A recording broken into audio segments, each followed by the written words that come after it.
Agora vamos fazer o fechamento daquela parte de pressão de vapor, pressão atmosférica, um amontoado de conceitos que eu espero trazer de uma maneira um pouco mais ilustrada para vocês hoje a partir de um experimento, tá? Experimento bem simples que você pode fazer em sala de aula, para quem já é professor, para quem vai ser professor, vocês estão no curso de licenciatura em Química, portanto vão ser professores, né, ou estarão habilitados para ser. Muito tranquilo, muito barato e muito seguro.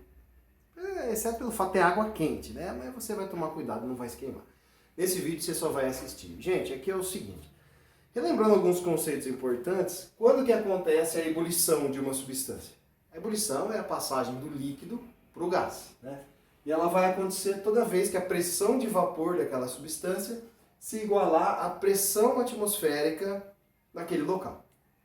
Bom, toda vez que um valor de ponto de ebulição é dado, obrigatoriamente é preciso que também seja dado qual o valor da pressão atmosférica para que aquele valor de ponto de ebulição seja válido. Vamos traduzir?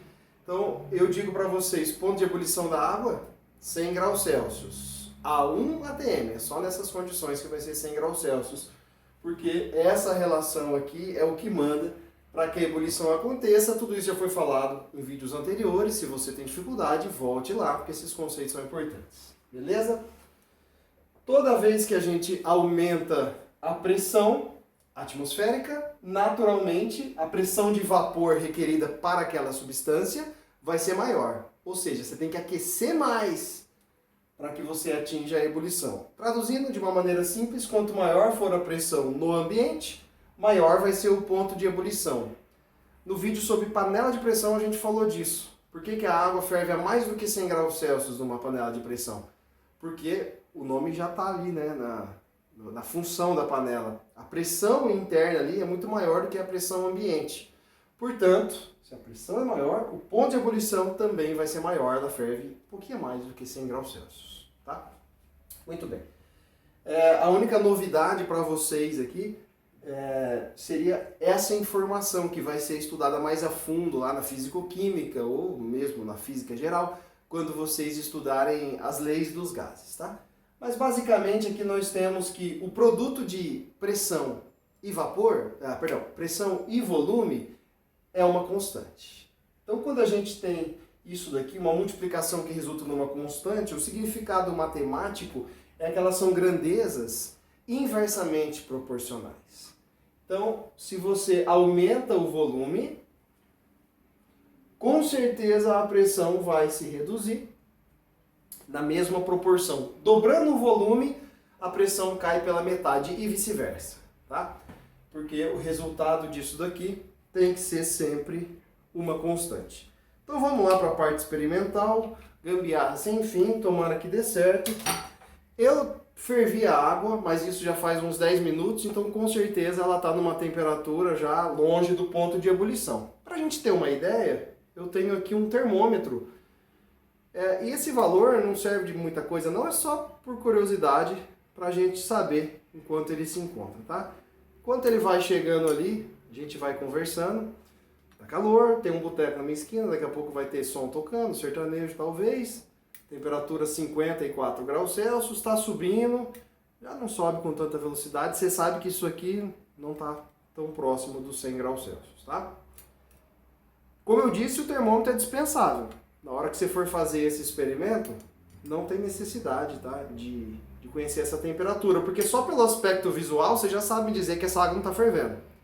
Então você veria ela passando para o estado gasoso. E você veria bolhas, você veria aquele vapor, né?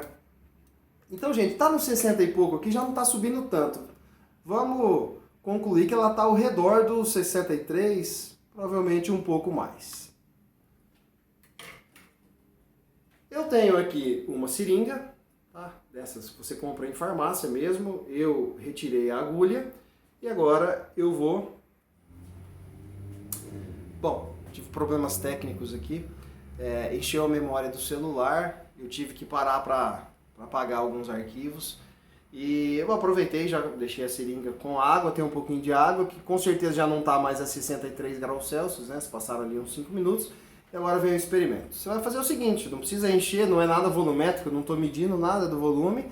O importante é que você tampe o êmbolo, espero que fique focado, e aí, olha o que eu vou fazer, puxar para baixo, isso aqui que é o êmbolo na verdade, né? Vou puxar o êmbolo para baixo. Então, o que acontece é bosta nenhuma. É óbvio que não ia dar certo, porque enquanto eu fiquei regulando o celular, a água baixou sua temperatura e eu preciso, para que esse experimento dê certo, que a água já esteja próxima do ponto de ebulição dela. Então vamos lá, sem conversa, vamos focar aqui o mais próximo da câmera. Estou aqui tampando a parte de cima, vou puxar o êmbolo para baixo e o que acontece instantaneamente é que vocês observam a água fervendo ali dentro. É um fenômeno bem interessante, tá, gente? Eu não estou aquecendo nada aqui, não tem mágica nenhuma. Basicamente, o que eu fiz aqui, vamos de novo, ele vai perder um pouco da intensidade agora, né? Quanto mais vezes você fizer, menos intenso ele vai ser. Basicamente, o que explica esse fenômeno está aqui. Quando eu faço esse movimento com o êmbolo, este movimento, claramente você está aumentando bastante o volume ali dentro. Se eu aumento o volume, com certeza a pressão vai baixar bastante. Se a pressão baixa, então a gente vai ter a extrapolação dessa relação. Pressão aumenta, o ponto de ebulição aumenta, então se ela baixar, o ponto de ebulição também vai baixar. Sozinha aqui, quietinha, a água não ferve. Quando eu aumento o volume, ela ferve. E ela ferve justamente porque a pressão ali dentro vai reduzir, tá certo? Quanto menor a pressão, menor o ponto de ebulição. Então a gente vê sim claramente uma ebulição, olha lá, a formação de bolhas. Uma consideração interessante, se eu fizer essa mesma experiência sem tapar aqui em cima, o que vai acontecer? Nada, não vai acontecer nada. Por quê? Embora o volume esteja aumentando também, mesma coisa que aumentou lá atrás, a pressão não está sendo modificada, porque está entrando ar, então eu tenho que tampar essa entrada e saída de ar, tá? E aí o fenômeno vai acontecer. Já não acontece mais porque a temperatura baixou bastante, tá? Mas com esse vídeo deu para ficar bem claro toda aquela ilustração, né, da relação de pressão de vapor com pressão atmosférica e, consequentemente, o ponto de ebulição.